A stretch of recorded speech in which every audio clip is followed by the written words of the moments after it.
Magandang araw mga kaps, mga kababayan. Welcome to Nob's Vlog. Eto, mayroon tayong magandang pag-uusapan mga kaps ha, mga guys. Panoorin nyo hanggang dulo ha. Esguerra versus Marcoleta. Nagtagpo rin yung dalawa mga kababayan, no? Nagkaharap din si Christian Esguerra at Senador Marcoleta. Okay?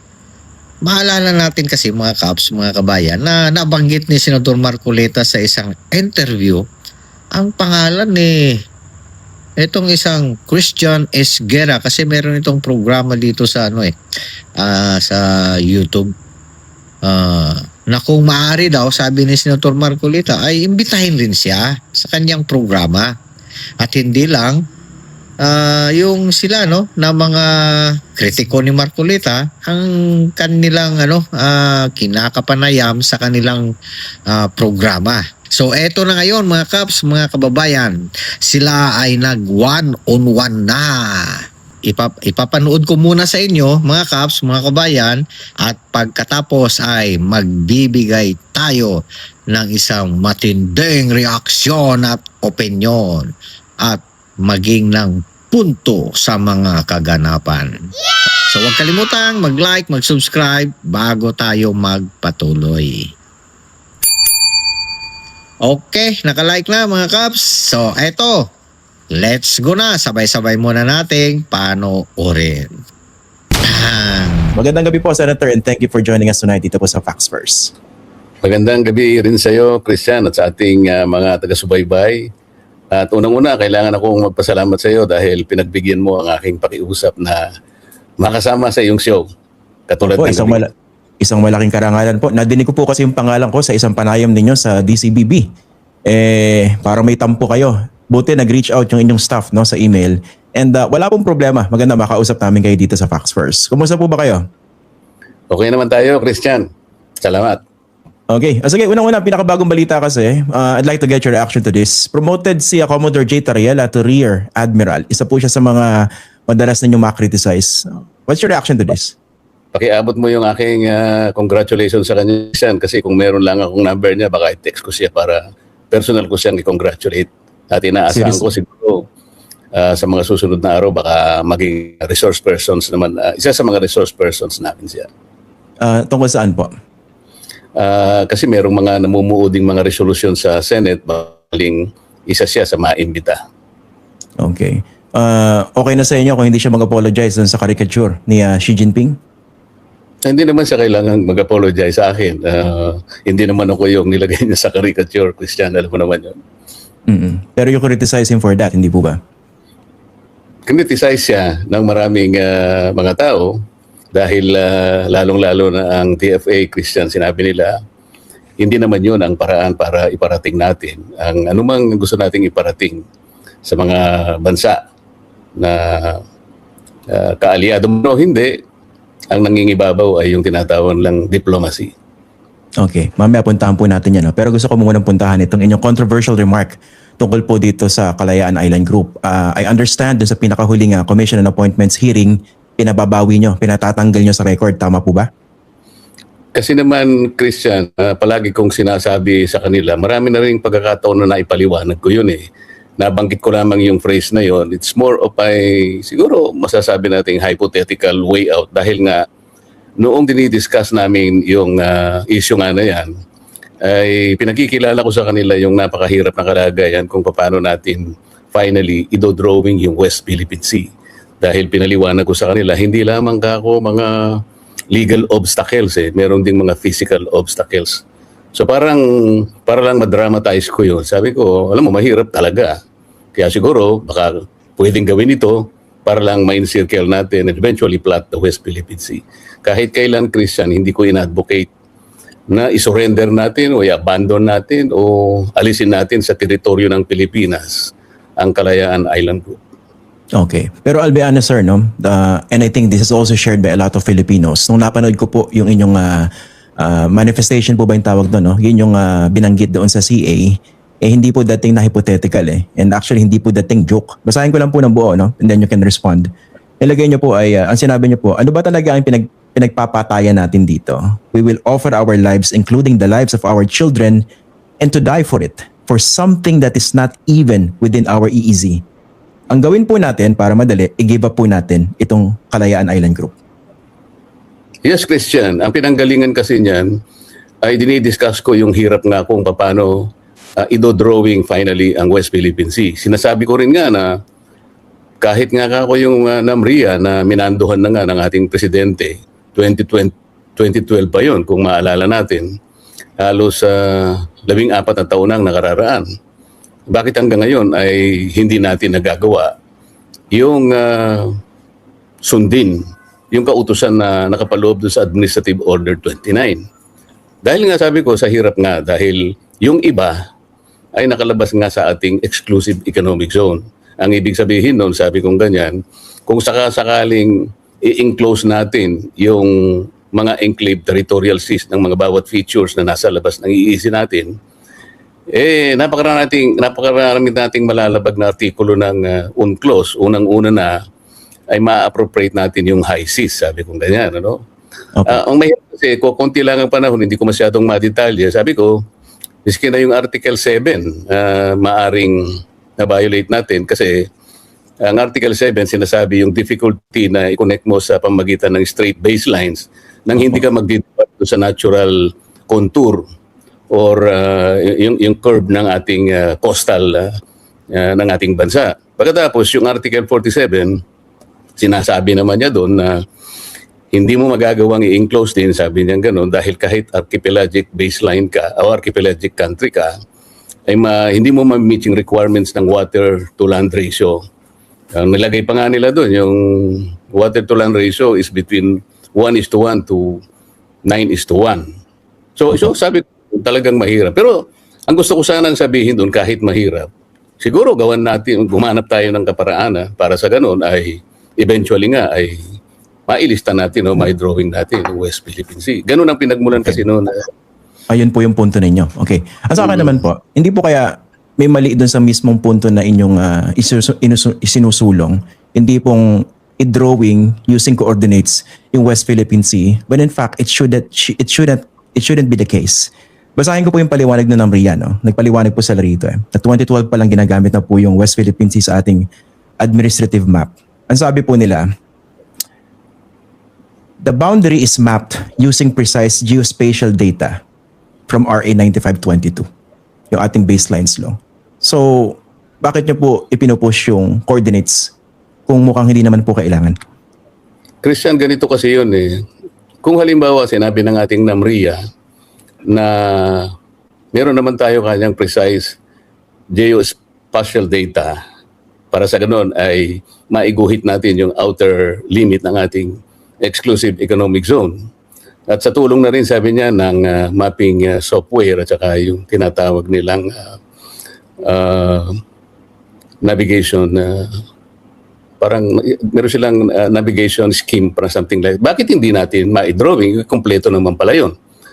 Dahil sa kinakailangan naman talaga ang mga coordinates, kung susundin natin, Christian, yung Articles 74, 75, 76, and even Article 84 ng UNCLOS na sinasabi doon yung essentiality ng coordinates. Maliban pa sa mga regular na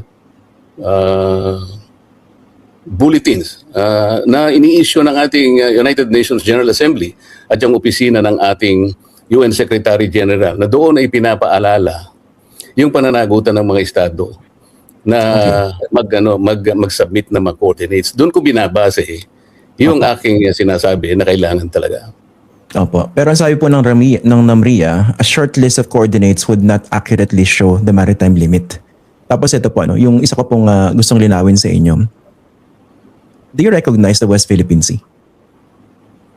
Ako gusto ko talaga na meron tayong West Philippine Sea. Hindi lamang tayo dapat ang nagre-recognize, Christian. Nandito yung pinakapunto kasi ng usapin eh.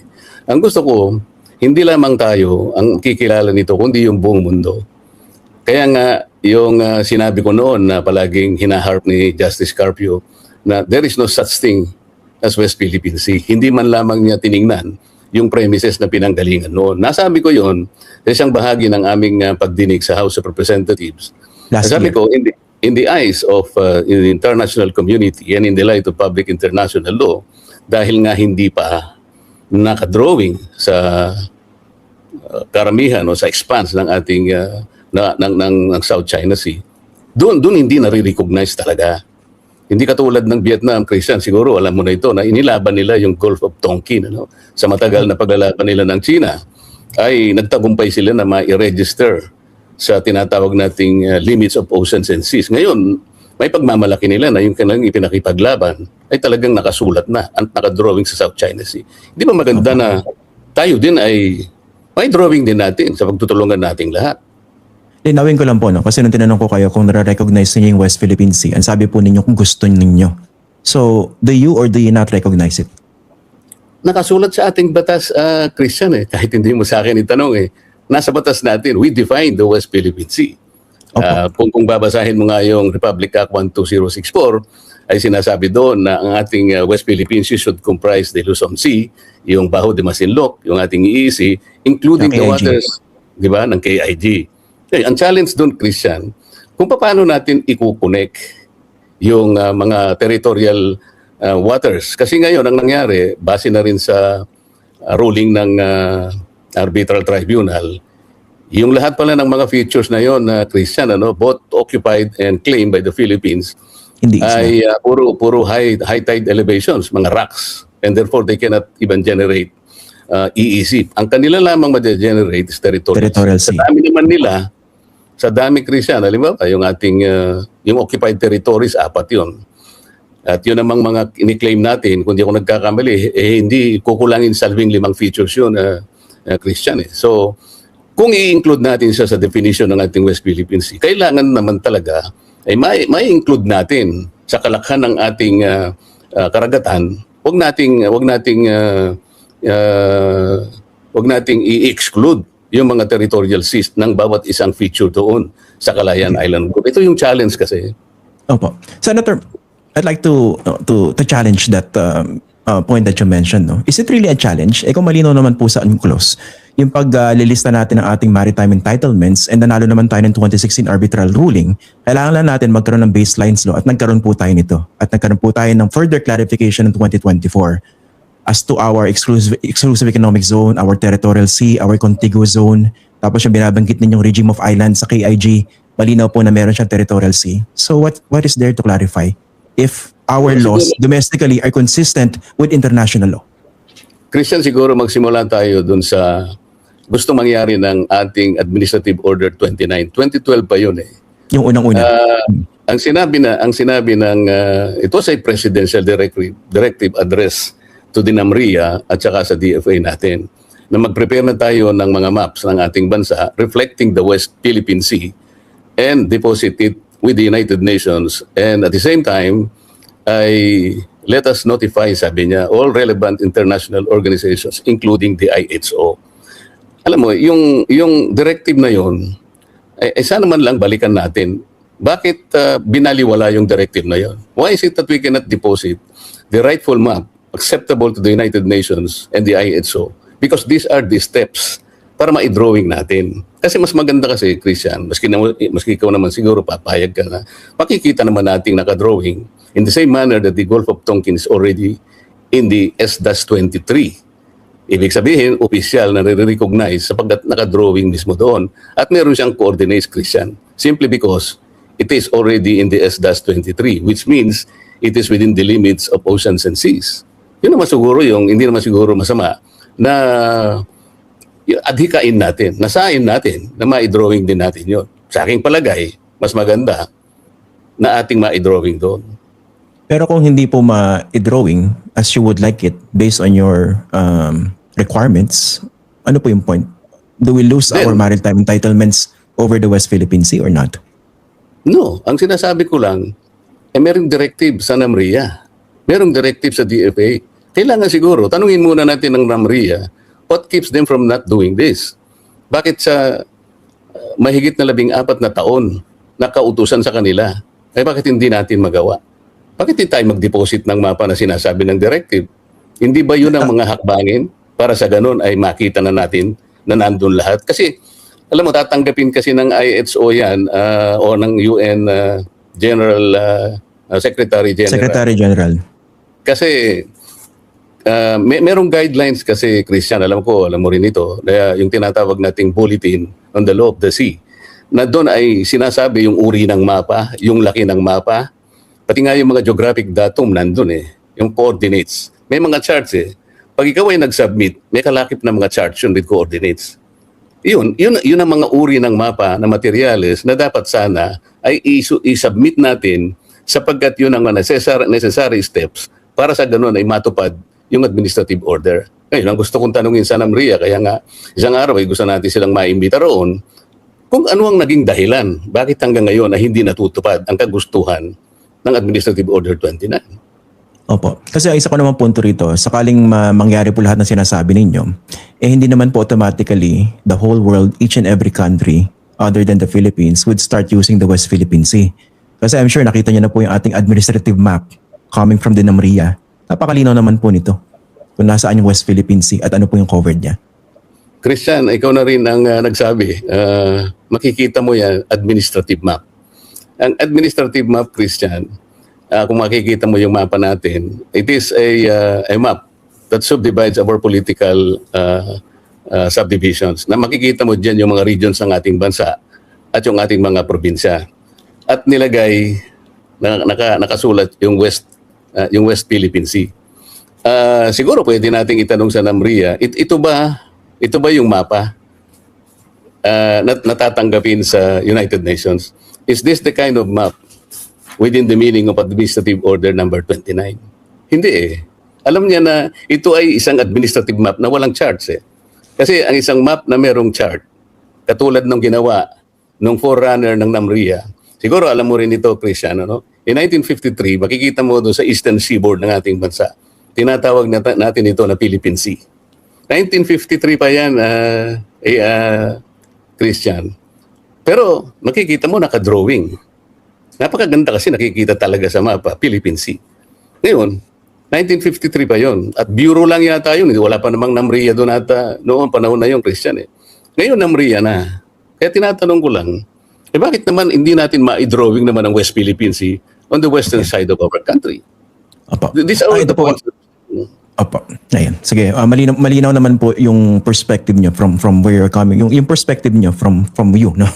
Pero sa akin po, ang isa pong danger nitong patuloy na pag-question ninyo dito sa di umano'y kawalan ng mapa, nagkakaroon po ng doubt sa mga Pilipino. Na iniisip, oo nga no, baka walang West Philippine Sea. Tapos tinatanong ko kayo ng diretso po kanina, kung nare-recognize yung West Philippine Sea, better kung sinagot nyo po na mas diretso. And in the process na pinagdidebatihan po itong punto ninyo, mukhang nakikinabang po in China kasi gumugulo po yung isip ng maraming Pilipino. Ano po yung tugon nyo doon? Christian, ang ginagawa natin, linawin natin talaga kung ano ang status ng pinag-uusapan nating West Philippine Sea. Na-define na natin sa pamagitan ng ating mga batas. Nung ma-define natin sa pamagitan ng Republic Act 12064, malinaw na alam na natin kung ano ang mga elements ng ating West Philippine Sea. Sinasabi diyan yung Luzon Sea, sinasabi yung Scarborough Shoal, yung EEZ natin, at nga yung katubigan o karagatan ng KIG. Ang importante na lang ay talagang ma-drawing natin. Sa palagay mo ba, Christian, ay hindi alam ng China at saka ng Vietnam ang pinag-uusapan natin? Alam din nila ito Tayo ang gusto ko, magkaisa tayo. Alam din nila na gusto natin gawin ito. Simulan na natin gawin. Alam kong medyo mahirap, maraming ang obstacles, pero kung pagtutulungan natin sa pamagitan ng NAMRIA, ng DFA at lahat ng agency ng government, kung paano natin na-drawing ang Philippine Sea and the Eastern Seaboard, i-drawing natin ang West Philippine Sea sa ating west part ng ating bansa. Ang problema kasi, Christian, na nakikita ko, meron ng attempt na i-drawing kasi yung West Philippine Sea. Kung maalala mo, nag-submit tayo ng 2012 ng Philippine Memorial kaugnay nung alitan natin ng China. PCA arbitration case. Yung ating arbitration in 2012. Kung makikita mo yung ating memorial, Christian, alam ko, kabisado mo na rin, pero sa kabatiran ng ating mga nakikinig, meron kaalakbay na volume 2, yung memorial na yon. At ang tawag nga nila dyan sa volume 2 na yan ay Atlas of Relevant Features.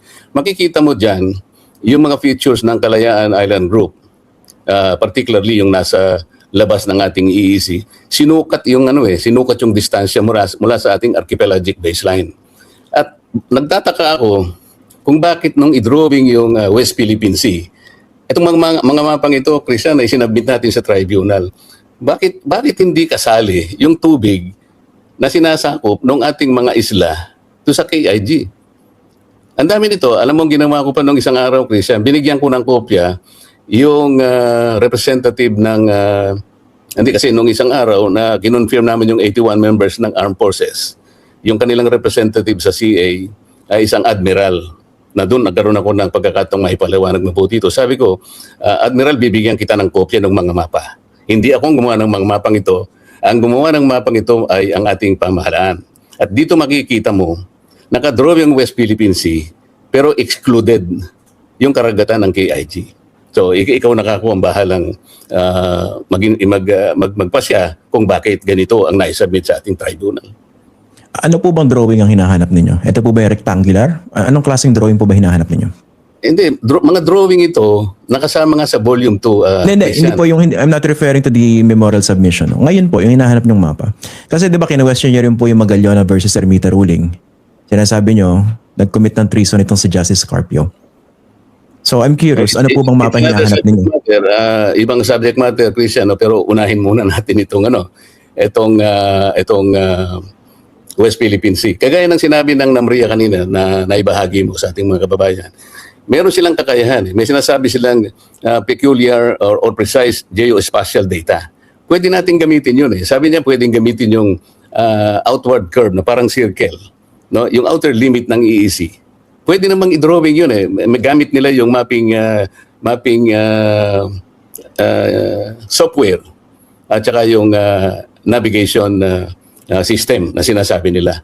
Nagtataka nga ako, with the use of this, at meron silang precise geospatial data, bakit hindi natin ma-drawing? Lalo ako nagtataka kung bakit hindi natin ma-drawing with those data and precise instrumentation na meron pala sila.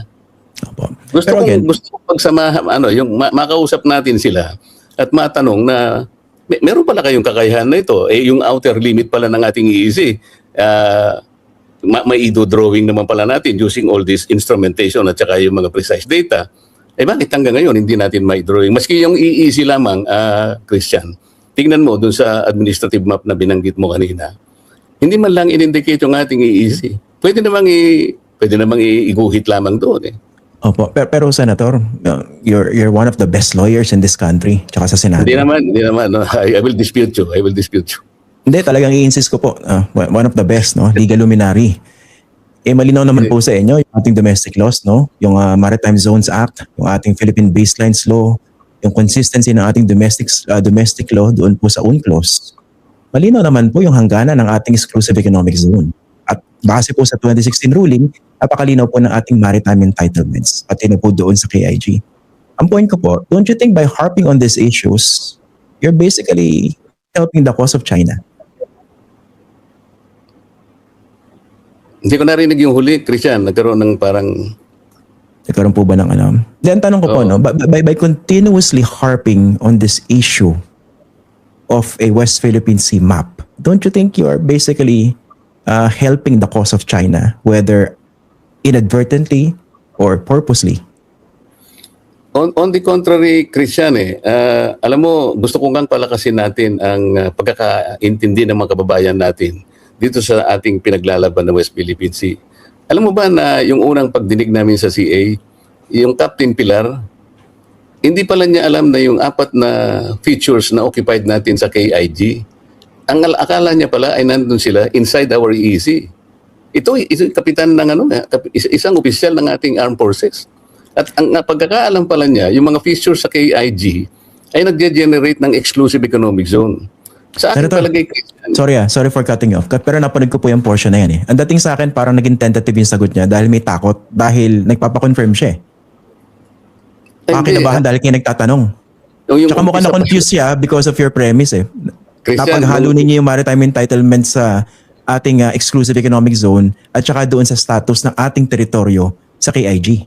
Hindi, sabi ko, Christian, nung umpisa pa lang, sabi ko, Mr. Chair, sabi ko, alam mo, nireview ko lahat ng credentials nitong 34 na opisyal na nasa ating harapan ngayon. alam kong kinakailangan nating i-confirm sila sa araw na ito. Wala akong question sa kanila, kahit isa. Pero gusto ko lang samantalahin ka kung pagkakataong ito na makapagtanong sa kanila para yung ilang mga bagay-bagay na hindi halimbawa masyadong naintindihan ay makita natin. Ganun ko pinremis yung aking umpisa. Christian, sa palagay ko naman ay hindi naman ako yung taong nananakot.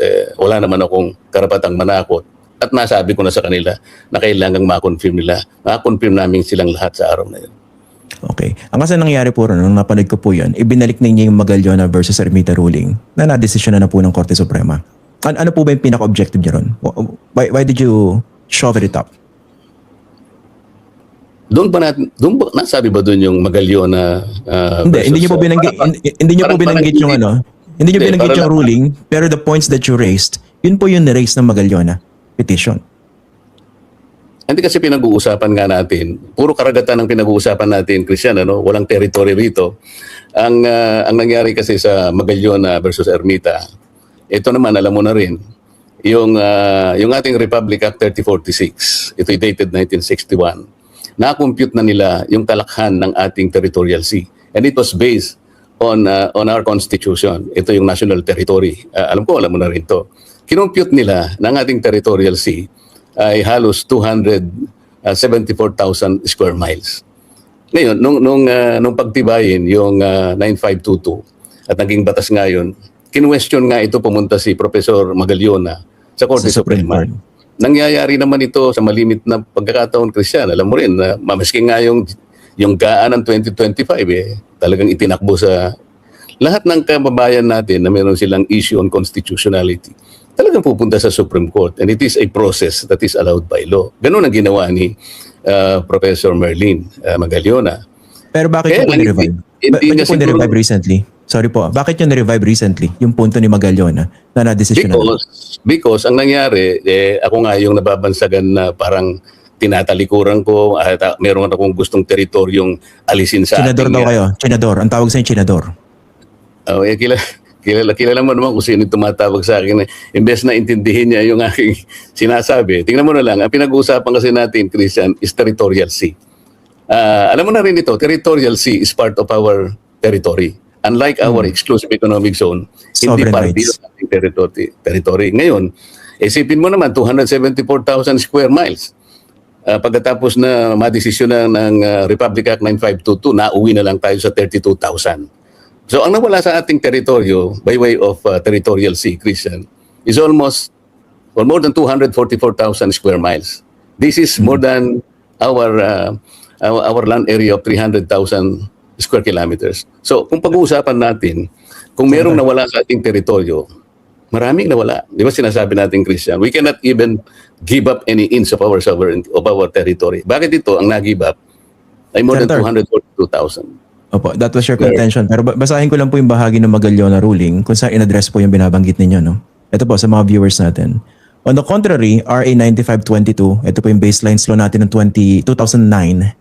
Sabi ng Supreme Court ruling, by optimizing the location of base points, increased the Philippines' total maritime space covering its internal waters, territorial sea, and exclusive economic zone by 145,216 square nautical miles. At meron silang table na nilabas po. Yes, Christian. Naintindihan ko yun. Pero sinasabi ko nga, sinabi din na sa ponensya, na ang ponente dyan ay si Justice Carpio. Sabi niya, yung loss natin sa territorial sea was more than compensated nung ating gain in exclusive economic zone. Hindi ganoon, Christian, sapagkat ang territorial sea is part of our territory at iba ang rights niyan, iba ang dominion natin diyan. Baka hindi niya masyadong nakita yung pagkakaiba ng territorial sea at saka exclusive economic zone.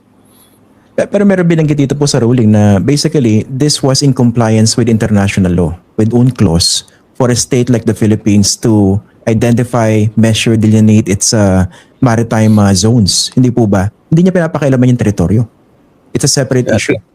Christian, ibig ba sabihin, nung kilalanin natin ang UNCLOS, ang ibig bang sabihin, kailangan ito ay mag-violate ng ating saligang batas? You will have to remember na nung pinirmahan ng Pilipinas ang UNCLOS sa pamagitan ni Senator Turing Tolentino, merong 8 declarations na kasama doon, Christian.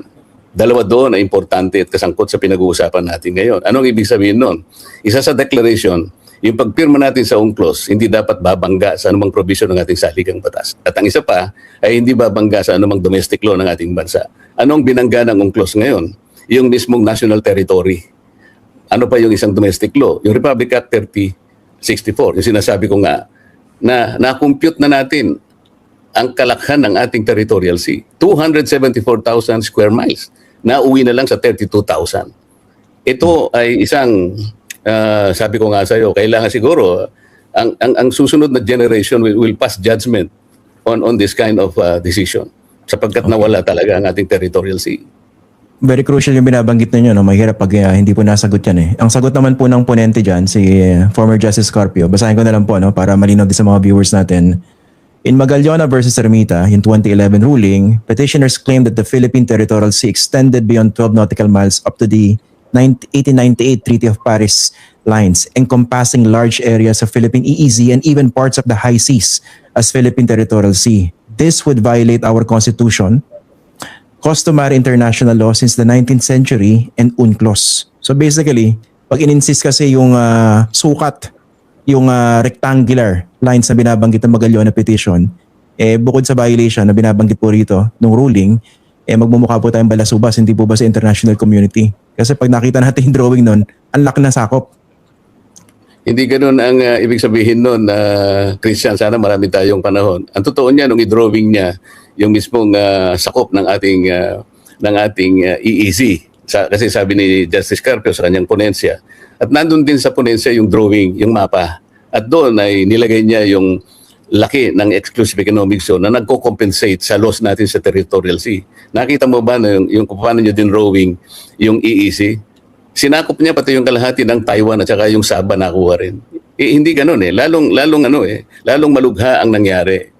Kung halimbawa isasangguni natin do sa ating saligang batas, Christian, hindi natin pwedeng alisin yung tatlong treaties na nandoon. Tatlong treaties ang binabanggit ng ating 1935 Constitution. Yung Treaty of Paris ng 1898, yung Treaty sa Washington ng 1900. Dalawa yun. At saka 1930. Nakalagay doon to the point of the treaties. Kaya makikita mo yung pag-compute noon, hindi mo pwedeng alisin yung epekto ng mga treaties, define. Alam mo sa 9522, naging maingat si Senator Miriam, kung mapapansin mo sa mga journals na kanyang tinayuan. Hindi siya nag-set ng limit ng ating territorial sea. Nangamba nga siya na maaring bumangga ito sa ating saligang batas. At tama siya. Binangga talaga yung ating fundamental law. Hindi na, parang ang nangyari sa pagdidesisyon ni Justice Carpio, parang na-amend niya yung Constitution. Alam mo kung bakit? Nawala nga yung territory natin ng 242,000. Ito hindi kailanman niya pwedeng i-deny. Nawala talaga ang mahigit 242,000 square miles. Sinong sasagot dito, Christian? Opo, nabanggit niyo po si former Senator Miriam Defensor Santiago na sa mga viewers natin, kung hindi niyo na naalala, dati po siyang namuno ng Senate Foreign Relations Committee. Okay? Yes. Nabanggit din, na-quote din siya dun sa Magallona ruling. Basahin ko na lang po, no? Ang sabi ni Miriam dito, if you put them inside our baselines, we might be accused of violating the provision of international law which states, the drawing of such baselines shall not depart to any appreciable extent from the general configuration of the archipelago. So sa loob ng ating baseline, dapat magkalapit ang mga islands. Dahil malayo ang Scarborough Shoal, hindi natin masasabing malapit sila sa atin, although we are still allowed by international law to claim them as our own. Yun, hindi po maliwanag yun. Kung mapapansin mo, doon sa bill ni Senator Miriam nung pinag-uusapan pa yung 9522, wala siyang Senate na limits. Ang ginawa lamang niya ay nag-propose siya ng 5 amendments ng base points. Yun ang maliwanag doon. Kasi alam niya na kung ano man ang mangyari sa UNCLOS, hindi siya dapat bumangga sa batas natin, lalong-lalo na ang ating saligang batas. At itong inapatunayan nga, ay talagang nagkalaban ito. Ito yung ipinunta ni Professor Merlin Magallona. Inahanapan niya ng katwiran, kaya sabi niya, unconstitutional ito. Dapat sana ang nangyari, doon lamang sa pagkawalan ng ating territory, nakita na sana natin na talagang unconstitutional. Pero ang nangyari nga, yung iba ang pinanigan, yung parte nung petitioner. Opo. Pero even then, dahil unanimous yung decision ng Korte Suprema dito, again, OOI revived the points raised by the petitioner that had been decided long ago, as early as 2011. What purpose does it serve? Yung purpose kasi kinakailangan ma-review natin na tama kaya yung pagkakadesisyon noon. Mari wala na tayong magawa because naging parte na ng ating batas kasi final executory na yun Pero hindi nangangahulugan na walang pagkakamali. Somebody should admit that there was a blunder there kasi nga nawalan tayo ng territory. Paano natin halimbawa ira-rationalize ito? Halimbawa babangon ang mga issues ito in the next generation. Lilitaw, makikita nila bakit natin pinayagan na talagang nawalan sa tayo ng territorial ng ganun kalaki, which even covers more than our land area. Kasi Okay. hindi natin masasabi, Christian, merong babangon ng mga kababayan natin hindi sa panahon natin siguro, sa mga susunod pang mga salin lahi, pwede nilang question din ito. Kaya ko lang nire-raise ito. Okay. Again, I just want to make it clear, Senator, no? Kasi baka naman unfair sa inyo na pinagbibintangan kayo ng marami na senador. Para malinaw po, no? You recognize the West Philippine Sea. You recognize our maritime entitlements. You recognize that the KIG is part of our territory. Tama po ba? Yes. Yes. All of the above. At gusto kong lalo nating panindigan kung ma-drawing natin. Yun lang naman ang advocacy ko Mas So, very maganda passionate kasi. kayo rito sa inyong pinaglalaban, hindi po ba? Passionate ako, kaya nga sa mga susunod na araw, gusto kong ipatawag sana ng NAMRIA na i-advise ko sa kanila, nasan bang obstacles natin, nasan bang difficulty, pagtulong-tulungan natin para sa ganun ay may drawing natin, kagaya ng ginawa ng Vietnam. Speaking of passion, no? Matanong ko lang din po kayo. Bakit parang tila baga hindi nyo masyado o hindi nyo nako-condemn yung patuloy na pangaharas po sa atin ng China sa ating sariling karagatan? Alam mo, Christian, iko-condemn ko ng publicly yun halimbawa. Ano kaya ang makukuha nating ganansya? Alam mo, nagawa ko na ito, not publicly condemned nung ako'y imbitahan ng ng ambassador ng China. Nasabi ko sa kanya ito Ilang bagay ang nasabi ko sa kanya. Yung Ano po halimbawa, sinabi niya? yung Panganiban Reef halimbawa, sinabi ko sa kanya, tsaka yung Ayungin. Kasi marunong siyang mag-English siguro sa tagal niya sa Amerika, Christian, medyo kung ikukumpara doon sa kanyang predecessor, mas ito mas makakapalagayan mo na alam kasi yung communicative skill, medyo sabi ko pa sa Opo, kanya, sige po. yung iba biruan pa nga Alam mo, sabi ko yung Ayungin at saka yung Panganiban Reef, na kung saan sabi ko, doon sa Panganiban Reef, naglagay sila ng installation doon Hindi ko alam kung anong klaseng installation nila. Alam mo, ito ako, low tide dito Sa totoo lang, sabi ko, kahit anong ilagay niyong installation dyan, that will not change the geography of the feature. Amin talaga yan sabi kong ganyan. At pagkatapos dahil humirap sabi ko, kasi nagko-complain siya na, alam mo naman, kanyang hirap ko ngayon, bago pa lang ako, 1 month pa lang ako sinabi kanya ng Department of Defense, China kanya cannot be trusted. Pwede ba kanyang matulungan mo naman ako kasi gusto ko talaga makipag-usap to as many secretaries of your departments. Bakit po kayo, Na kasi, Sir, Senator, bakit kayo po nilapitan ng Chinese ambassador? na inimbitan niya ako. Pero bakit sinulatan- kayo yung gusto niya mag-go-between? Ano pong meron? Close po ba kayo dati? Hindi, paano naman akong close? Ngayon ko lang nakita yun. 1 month pa lang. Nga siya po rito. pero bakit parang sa inyo siya humingi ng tulay?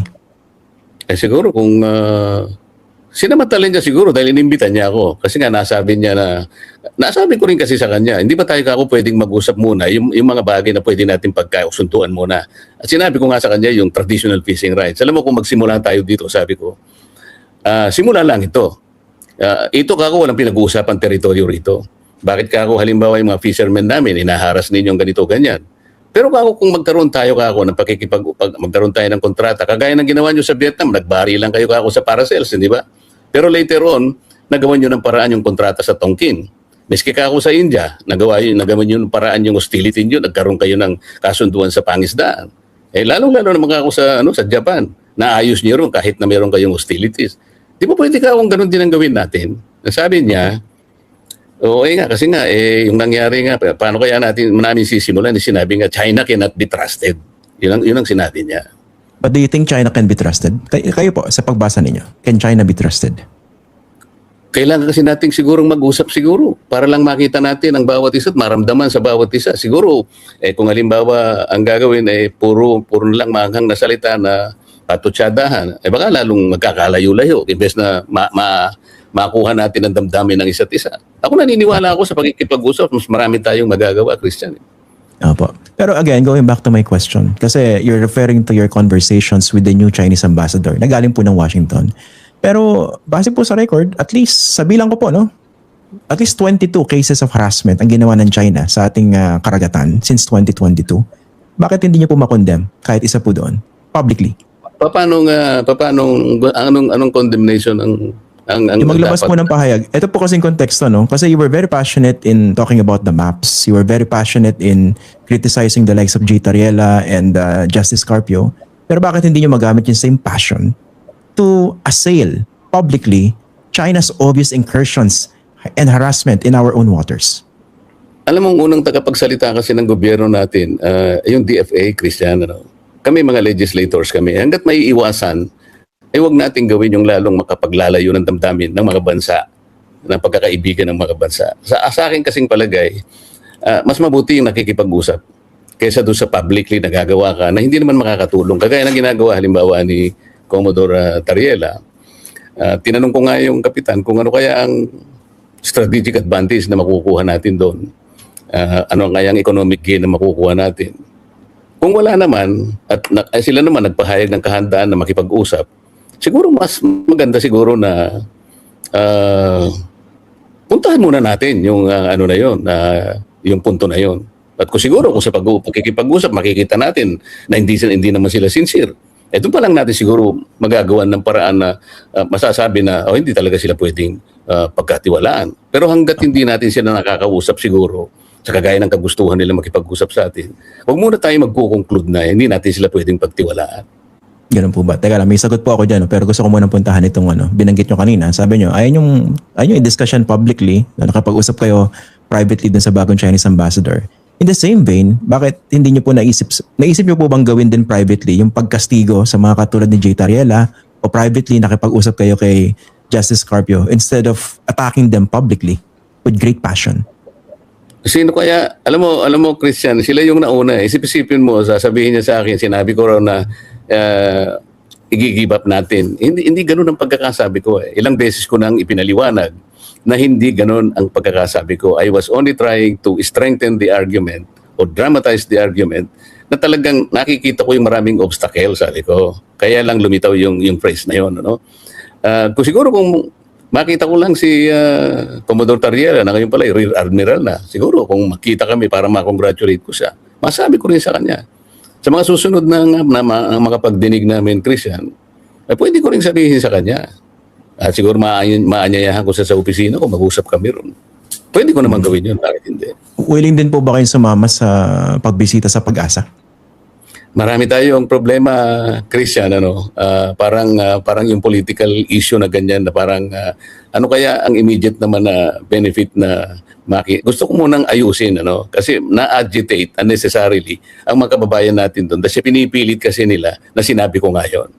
So siguro mas magandang mauna muna na merong maanyayahan na mga kababayan natin sa KIG para maipaliwanag ko yon. At pagkatapos, siguro kung meron tayong maraming oras sa mga darating na panahon, bakit naman hindi makapunta rin tayo? Baka naman, pwede ka rin naman sumama para sa ganun ay makita mo rin ang kababayan natin, Christian. Pwede ko pong hawiin yung daan para sa inyo, para sa isang Honorable Rodante Marcoleta. Pero going back po dun po sa pinaliwanag niyo, sabi niyo hindi niyo naman intensyon na sabihin na ipamigay yung KIG. Although again, pag binasa po kasi at pinakinggan yung bahagi ng binanggit ninyo, talagang ang lakas ng dating Parang gusto ipamigay yung ating teritoryo. Pero ang punto ko po, kasi hindi po yung first time na nagbanggit kayo ng ganyan last year, basahin ko po yung mismong binanggit ninyo, na nagalit din kayo rito, sabi niyo na misquote kayo.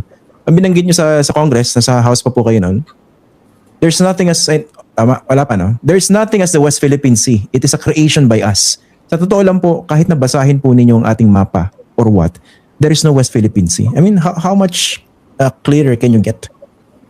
Ganito lang yun. Kasi nga, sa batas natin nakalitaw yun. Yung sinabi kong it's creation of batas natin, domestic talagang nandyan talaga. Wala namang pagkakaila na talagang nakasulat yun. Define na define. Alam natin kung ano ang mga components ng West Philippine Sea na gustong i-drawing sapagkat ang guide natin nga yung definition. Kaya lang dahil nga sa wala ngang drawing, I think we need to notify also the international community na meron na kaming West Philippine Sea. Ito makikita na ninyo ngayon. Sa aking palagay kasi, yun ang pinakamabuting gawin natin. Imbes na halimbawa, yung mga kababayan natin na sasabihin niya lang, atin ito. Okay lang naman yung Christian, sabihin natin atin ito. Pero more than that, meron naman sana tayong nakatala na sa West Philippine, yung West Philippine Sea, nakadrawing mismo na meron tayong pagmamalaki ngayon talaga. Maski na yung mga Chinese makikita nila. O ano, nakadrawing na dyan.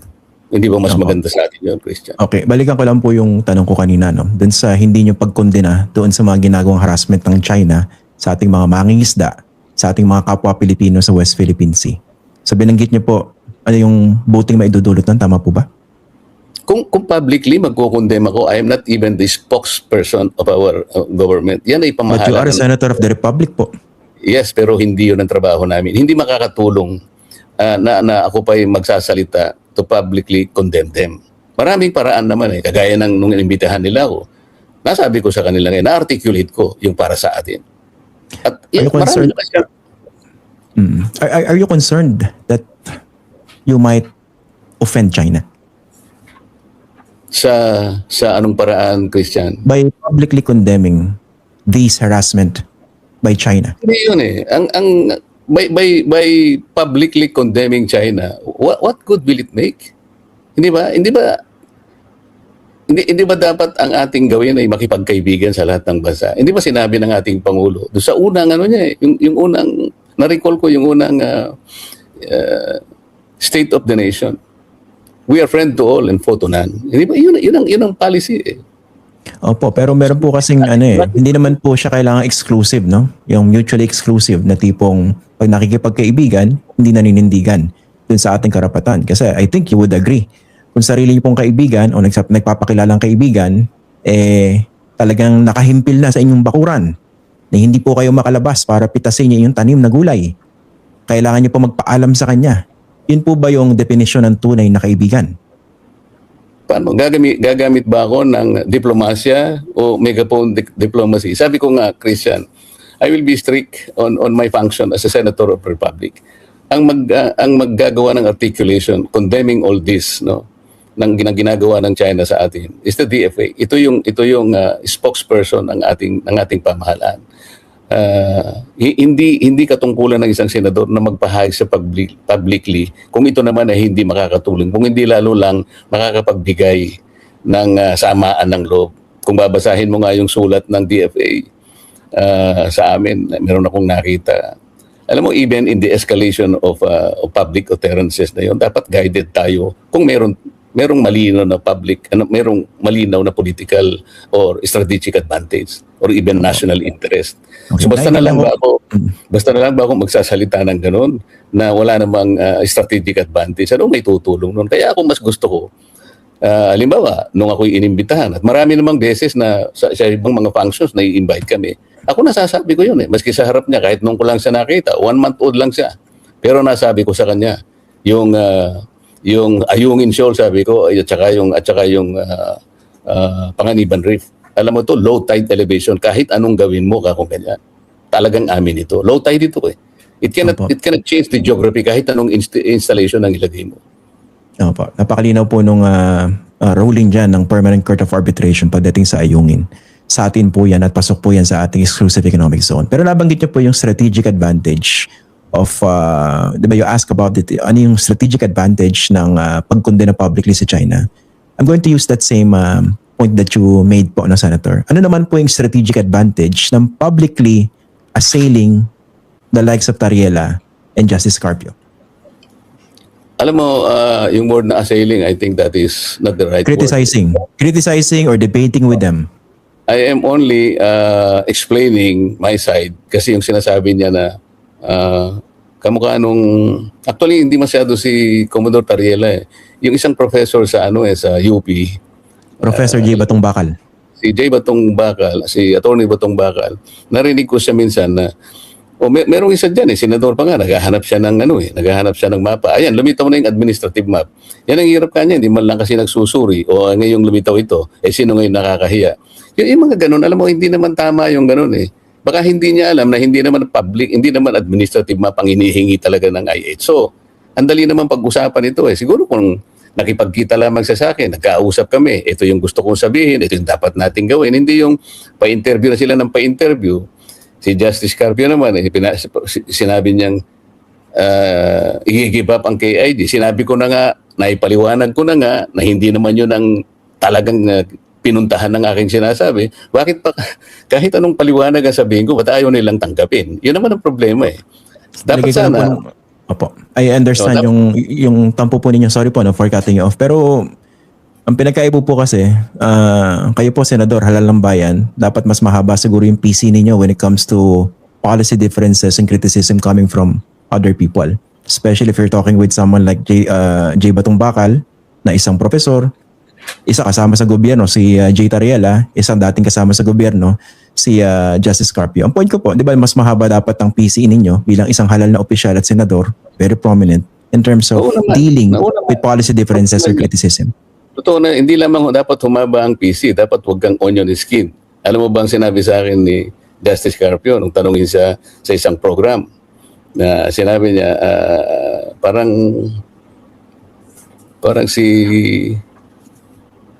Haydarian ba yun? At saka tinatanong siya, how do you rate Senator Marcoleta as a lawyer? Alam mo kung anong sinabi niya, Senator Marcoleta, or Attorney Marcoleta belongs to the lowest rank of lawyers. Alam mo, Talagang sasama na ako sa pagkondena diyan kay Justice Carpio. Sa binanggit na yan. Hindi, maling-mali naman po yan. No? Hindi naman kami dapat humangga sa ganun, hindi ba? Ako, kahit kailan, hindi ko naman itatanghal ang sarili ko na ako ba kahit kailan sasabihin kong napakagaling kong abogado. Hindi naman ako magaling na abogado. Pero kahit kailan hindi ko sasabihin sa kapwa ko abogado yun. Okay. Speaking of Justice Carpio, matutuloy po ba yung debate ninyo?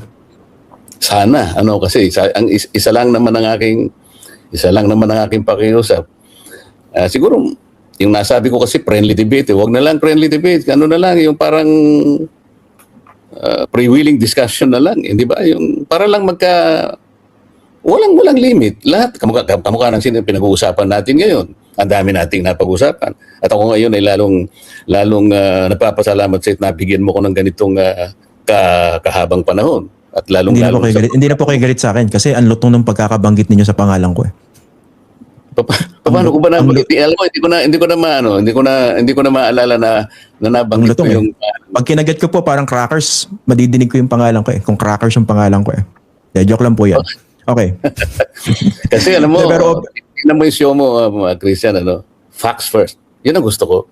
Dahil sa alam mo, sa lahat ng pagkakataon ay iuuna natin talaga ang katotohanan. Kaya gusto ko yung yung show mo. Ayan. O sige, Senator, may konting tanong na lang po ako, no? I hope you don't mind. Related issue involving you po, no? Hindi mo pala related. An issue involving you as well. Dito pong issue ng SOSE. Okay? I'm sure you're aware, no? Doon po sa sinabi ng isang COMELEC official. Okay. Yung depensa po ninyo dito, tama po ba? Siguro, Christian, kasi nasa lang po yan eh. Sir, para lang kasi binanggit ni George Garcia yung inyong depensa. Okay, ang issue po dito sa mga viewers natin ganito, no? Sa statement of contribution expenditures ng 2025 elections ni Senator Marcoleta, ang kanyang dineklara 139.9 million ang kanyang nagastos pero zero donations. Pero yung salin po ninyo, nasa 52 million, I understand. So naturally, nagtanong yung mga tao, saan kinuha? Okay. Ang sabi ninyo, zero donation. Pero nakiusap, di ba, sabi nyo, yung mga kaibigan ninyo na wag silang banggitin publicly. Tama po ba ang depensa ninyo sa COMELEC ay nakuha niyo yung contribution before you were formally declared as a candidate? Ganito, Christian, kasi nag-submit ako ng position paper sa kanila sapagkat pinadalhan ako ng show cause order. Gusto ko muna na huwag nating pag-usapan ito sapagkat dapat matapos muna sa kanilang level. Para sa ganoon ay wala naman silang masabi. Yun ang gusto kong ipakiusap sa iyo. Ayun yung pag-usapan to kasi maganda sana ito no? Para maipagtanggal ninyo yung sarili. Hindi, pinagtanggol ko na yung sarili ko sa harap ng COMELEC at gusto kong matapos muna doon. Pagkatapos, saka na natin pag-usapan. Pero pwede po ba yun na tumanggap ng donasyon bago yung actual na pagiging kandidato? Nandun ang mga pinahayag ko sa COMELEC sa magitan ng aking position paper. Kaya alam ko, ang COMELEC ay gagampanan naman niya yung tungkulin niya para pagpasyahan yung aking isinabmit na paliwanag sa kanila. Okay. Okay lang po ba kung makausap ko po kayo muli regarding that in the future? Okay lang po ba? Ako nga sana makikipag-usap sana sa iyo na wag naman ito yung huli. Opo. Isang malaking karangalan po. Pinagbigyan mo naman ako at ako naman siguro ay hihiling muli kung kailan naman at kung may panahon ay isama muli ako sa iyong show kasi gusto ko talaga yung facts first eh. Gusto nyo nga ako lang mag-moderate ng debate ninyo ni Justice Carpe. Kung okay po sa inyo. Pwede rin. Bakit naman hindi? Gusto nyo gawin natin sa programa dito? Mas maganda siguro yung harapan, di ba? Sige po. Kasi mas gusto ko yung alam mo kasi ang gusto ko friendly eh. Nabanggit ko lang kasi yung debate. I did not intend na debate talaga. Yung mga gusto ko lang parang friendly discussion. Freewheeling ba? Kasi alam mo, it doesn't matter kung ano magiging outcome eh. Ang magiging katapusan nito yung makinabang yung mas marami nating mga mamamayan. Lalo na dito sa isyong ito na napakomplikado, masyadong malawak, at kung minsan nga napakaraming bumabago na hindi pagkakaintindihan. Inaakala ko na pag nagkaharap sa isang malaya at freewheeling na discussion, mas marami makikinabang. Lalo na ikaw, kung halimbawa ikaw mag-moderate, di ba? Naniniwala ako na mas lalong maayos natin ito. Opo, maganda isama natin si Senator Alan Peter Cayetano dahil napakasidhi rin ng kanyang mga puntong binanggit doon sa debate, doon sa resolution. Hindi ko alam kung hindi ko makakapagpasya tungkol sa kanya. Siguro tawagan mo rin siya baka gusto niya, di ba? Opo. Senator, ito last question, no? Bago ko po kayo pakawalan. I really hope you can address this. How do you feel when people describe you as a chinador? Mangilan-ngilan lang naman yung gumawa niya na kilala mo naman kung sino yung gumawa niyan eh. Paano nila ako ikakapitan na senador? Dahil ba ang gusto ko ay kapayapaan? Ang gusto ko ay walang awayan. Kasi lalong-lalo na kung titingnan mo ang China, napakalapit sa atin at kung kukonsider mo na trading partner natin, parang siya ang pinakamalaking trading partner natin ngayon, Christian eh. Di ba? Sa tingin ko, kaya inaakala ko na mas maganda sana kung talagang masusi nating talakayin ang lahat ng problema natin. Sa tingin ko naman, bigyan natin ng pagkakataon itong bagong ambassador nito. Kasi sabi ko nga sa iyo, nung nakausap ko alam mo yung una niyang pinakausap nung malaman niya na, kasi nga, DND ang kanyang, nang gusto makausap na kauna-unahan. Sabi ko, tingnan natin. Kasi alam mo, si Secretary Gibok ako ay kapwa ko taga-Tarlac. Medyo na-excite pa nga siya eh. Ay, ganun ba? Sabi niya, maybe maski na over a cup of coffee. Pero sabi ko, kailangan mo munang, siguro po, i-text mo ako para baka mamaya akala niya sa akin lang initiative ito. Alam mo ba, tinext niya ako at yung text message na yon binigay ko mismo para official sa ating Secretary ng Foreign Affairs. Sabi ko, ma'am, ikaw na ang magbigay kay Secretary Gibo na talagang ito'y itinext sa akin niyang ambassador. Kung nakakausap niya naman pala po yung ambassador, pinayuhan niyo rin po ba sila na ayus-ayusin naman yung kanilang pananalita sa kanilang Facebook page? Hindi kasi nung mag-usap napakabastos po para sa isang bisita ng bansa para sumagot ng ganun. Nauna kasi itong pagpunta ko, bago nangyari lahat ito eh. Opo, pero kung magkakaroon po kayo ng pagkakataon, would you tell them to behave? Hindi, mas maganda siguro kung nandun ka para marinig mo mismo kung ano sasabihin ko sa kanya. Sige po, sasama po ako. Kung okay Hindi, sasabihin ko sa kanya na kasi lahat gusto niyang kausapin eh. Sige po. Hindi ba? Sige, Senator Marcoleta, ano na pala, no? 10:32 na. Hindi ko na malaya. Pasensya ka na sa... Opo. Ang dami ko yatang nakuha sa panahon mo. At ako ang munang magpapasalamat. Sabi ko nga sa'yo, yung pakiusap ko ay pinagbigyan mo. At kahit na halimbawa ay nagsimula sa maraming hindi pinagkaintindihan. Ako naniniwala ako na darating ang ganito ang aking analogy dito. Yung tubig na hinalukay, siyempre yan ay medyo malabo, ano. Pero tingnan mo, pagdaan ng ilang panahon, pagkaya na ito meaning, meron tayong pakikinabangan eh. Yun ang aking pag-asa, Christian. Ano? Yun ang pag-asa ko. Okay. Maraming salamat, Senator Rodante Marcoleta, maraming salamat po for joining us tonight. Magandang gabi po sa inyo. Thank you, Christian. Thank you. Hanggang sa maulit ito. Thank you. Sige po. Ayan mga kababayan, mga kaps, tapos na rin yung kanilang one-on-one. Nagkaharap din sa wakas, no? Christian Esguerra versus Senator Marcoleta. Ba, laki talagang karangalan ni Christian Esguerra, no? Na talagang nakapanayam niya ang isang magiting na senador. Okay? Bigyan na natin ngayon ito ng mga reaksyon at opinion, mga kababayan. Kayo rin, mag-react at opinion din kayo dyan, no? Mga kaps, mga kababayan, dyan sa comment section natin. Alam nyo mga kababayan, iba ang inaasahan ko na mangyari sana sa pag-uusap nila. Ito ano lang ha, spekulasyon ko lang ito ha. Kasi malimit kapag yung bang aksidenteng napipindot ko yung channel ni Esguerra, ay halos mga katsukaran niya. No, lang yung mga napapanood ko na mga guest niya. At para sa akin, no, opinion ko lang ay parang ano, yung bang pabor lang sa gusto nilang direksyon ng pag-uusap ang kanilang nagiging tema, no, doon sa programa nila, di ba? O kayo rin siguro, no, naliligaw din kayong makapanood doon. Pero sa pangyayaring ito ngayon ay dahil si Marcoleta ang guest, ay pansin ko, no, na hindi maipagdiinan ni Christian ang gusto niyang maging direksyon sana ng programa niya. Tawa muna tayo ha. Ayaw, di ma. Hirap, no? Hirap siyang mapasakay si Senador Marcoleta sa mga yung gusto niya sana, yung mga plano niya na ano, magiging direksyon. Kasi para sa akin, para sa aking pagkakaintindi ay parang gusto na maipit sana si Senator Marcoleta sa mga tanong. Ayun na opinion ko lang ha, batay sa aking napapanood, pakiramdam ko ba. Yung bang parang gusto ay hulihin si Senator Marcoleta sa mga sagot doon sa mga tanong niya. O, di ba?